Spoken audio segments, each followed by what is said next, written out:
There was one when I left my daughter in the car. These are shorts are made out of real 24 karat gold threading. And this is the Olympic torch that they gifted me. I love in Dubai, this is Amir Khan. And this is a glimpse of my day in Dubai. Come, I'll show you around.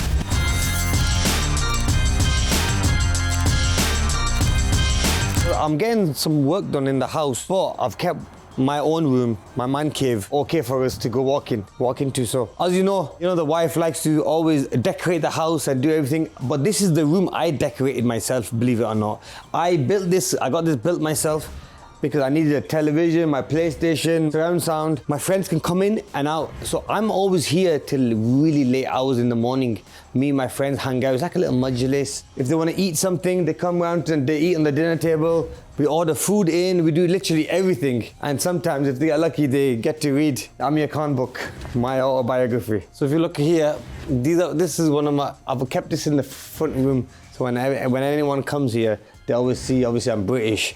And obviously we know we have a lot of love for the Queen. Around the time when I was the ambassador of the London Olympics, and this is the Olympic torch that they gifted me. A funny story, this is the cauldron. I ran with this in my home city, and I lit the cauldron with this same torch, and they let me keep it. So now I framed it up, put it here so no one touches it. But yeah, it was the actual one. They've taken the gas out of it, so that way I can't light it again. But it's been lit and it's been used.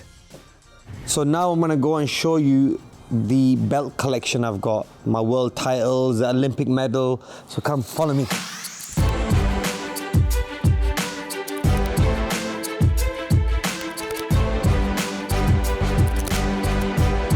These are all the belts I have achieved in my boxing career.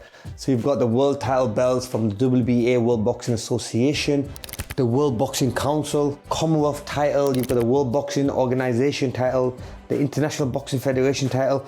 You got literally everything, the super title, and then the Olympic medal, which I said was one of my biggest achievements. So if you look at it, this was in 2004, and that was the Olympic medal, which brought me on the scene. It's all, like I said, I'll go back to what I said before, blood, sweat and tears, man. So this trophy here is my first ever fight I had. And if you look at it, it was in 1997. I was about 11 years old, my first ever trophy. And look, it still looks in great, kept it clean, kept it good. Wow, crazy, huh? First ever trophy I'd won. So this is the second room I decorated, so I decorated my picture. So that's a huge picture. This is after I won a fight. And these are shorts I wore, which are made out of real 24 karat gold threading. So the waistband here is real gold. Crazy, yeah? This is a picture of me when I did a Hello magazine. I know I remember it, yeah. I would never do this. This is not my decor. This room literally has everything. Like, it's got different trophies and everything, and someone's made that collage, me and the wife. And I think the last time we did something here was that's a cover of when our baby was born, Xavier. Okay, so you see this? That's when the Olympic medal. You see that watch? That's the watch got stolen in the UK. That was a watch, and let me see a close up.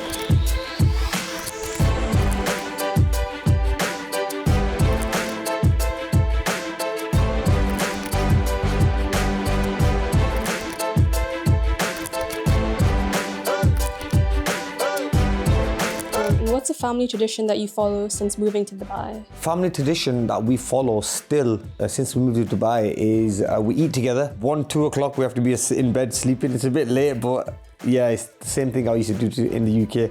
I love sleeping at home and my family being at home as well. So that's a very traditional thing as well, family always close. And what do you and Faryal love most about raising your children in Dubai? What we love the most about raising our children in Dubai is that you've got safety. I can take them out anywhere, any place. There's not going to be anything or anyone saying anything to them. Like Elena, come say hi. This is my middle daughter, Elena. Say hi. So, Elena, you like Dubai? Yeah. Okay, what do you like school? She's giving all the wrong answers. You need to go see mommy, go. That looks like a nice watch. Can you please show it? Yeah, this is a Rolex Daytona, one of my favorite watches. And it's an Arabic dial as well, which makes it very Dubai.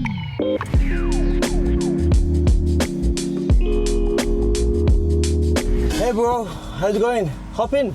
You've had some iconic moments on social media. Which stands out as your favorite? There was one when I left my daughter in the car. So my wife said to me, she must have said to me as she left the car because I dropped her off at a restaurant. It was an Italian restaurant, and she says, "Oh, make sure you bring in Elena." And I literally forgot. I remember I parked the car and the valet come to me to the door. And I then walked into the restaurant and Faryal and her mum's like, "Where's Elena?" And I'm like, "Oh, I don't know, she's not with you guys." And she's like, "No, you left her in the car. We told her to bring her Elena out." Anyway, I run outside. Luckily, I caught the car right at the bottom of the street. And I said to the guy, "I got my daughters in the car." He didn't have a clue because my daughter was so quiet in the back. It was quite a funny moment, really. It was just a blonde moment from me, you know. At the end of the day, I just made a mistake, and yeah. But look, it just shows how good and how safe Dubai is. And how do you handle internet trolls or people who try to criticize you online? You know, I think you're always gonna get that. You're always gonna get people who are gonna envy you. You're always gonna have negativity. I think it's the world we live in. When someone's being negative, it's only because they're very unhappy with their own life and they want to make someone else feel unhappy. It doesn't affect me. They can say as much as they want. And what's one misconception that people might have based on what they see online? I think people online will always think Amir Khan's a fighter. They know me as a boxer, a professional fighter, and they'll be maybe a little bit scared to approach me. But every time someone's ever come to me, I've never turned anyone down for a picture, never turned anyone down to speak to me. A lot of people, when after they've had a conversation with me, they say, "You're just a normal guy."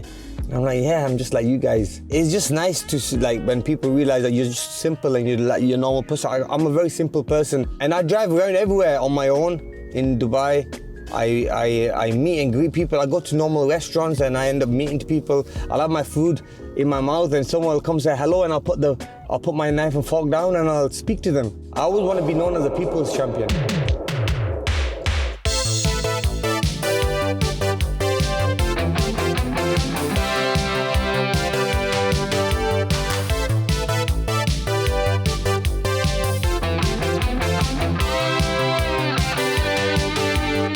This is the gym. Obviously, this is where we have all the classes happening over here. So yeah, here we do all the classes where everyone comes and does like a big circuit. This is the main area where you've got all the sparring happening.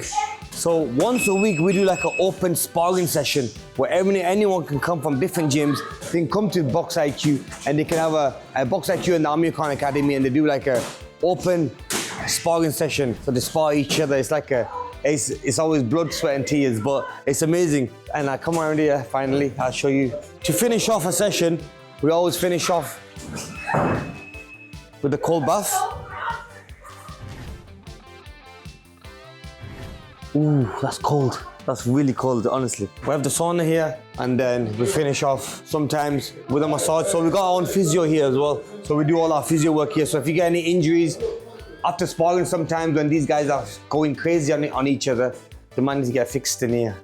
So the Box IQ and Amir Khan Academy, we've collaborated together and we've done this gym. There you have it, guys. That's the gym. And then and the good thing about this room is that all the bags here, it's a system where you can move all the bags. So it's like they've got these wheels on the top that move all the bags, and it's the best to see it after, like, maybe after work. So normally we do classes after people finish their work. So around about like 5 o'clock or 6 p.m. Kids finish school, we do kids sessions as well. And it's amazing to see it being full and everyone's just training on different apparatus, doing the weights, doing the sit-ups, press-ups, hitting the bags, pad work, running on the treadmill, doing a Stairmaster. I mean, it's amazing to see that people are working hard, and that's what gives me a buzz. Because I've been doing it all my life. It's always good to see other people do it as well.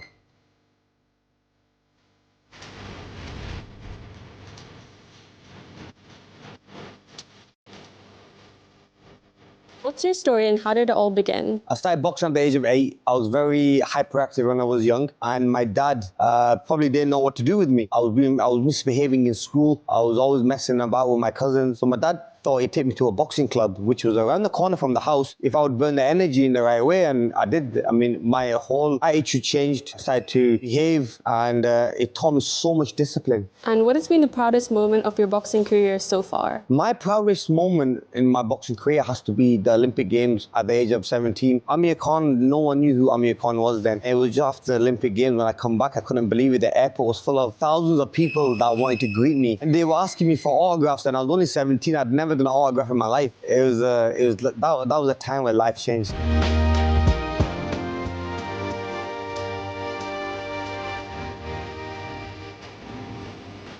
Thank you so much. We've had an amazing time. Thank you for coming, and I better spend some time with my family now. So guys, I'll see you later. Take care, God bless.